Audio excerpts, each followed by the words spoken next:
Kawentenan narkoba ring Bali sane mangkin sampun banget ngosahang. Narkoba kausahang jagi nibenin parayawana sane pindah ke pengelantur kahuripan wangsa penegara. Kawentenan narkoba ring Indonesia kantos mangkin dados gegam ageng. Pikobat puniki sampun ngeranjing ordinary crime utawi kejahatan luar biasa. Sani keni bayo narkoba nenten yuana kemanten nanging taler wenten nibenin anak alit.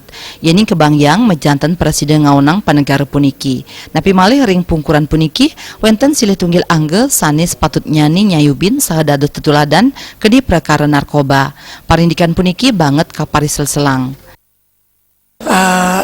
Itu kembali sebenarnya tergantung pada individu sendiri sebenarnya. Kalau mereka sebagai anggota dewan pastinya sudah tahu apa itu narkoba.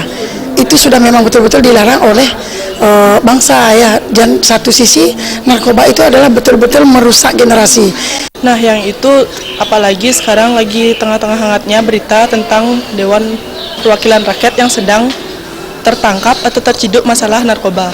Di sini di Indonesia sendiri narkoba itu adalah salah satu jenis barang terlarang, sehingga kalau misalnya dari Dewan Perwakilan Rakyat sendiri yang membawa itu, berarti itu juga tidak baik dikatakan sebagai wakil rakyat. Saya sebagai generasi muda sepantasnya sebagai wakil DPRD seharusnya beliau bisa memberikan contoh yang baik, karena kita generasi muda patut ditanamkan bagaimana kita untuk memberantas narkoba tentunya agar generasi muda kita bebas dari narkoba dan menjadi generasi muda yang lebih baik dari yang sebelumnya. Akeh krama sani mausang mewah pisan ngicalang narkoba ring Indonesia.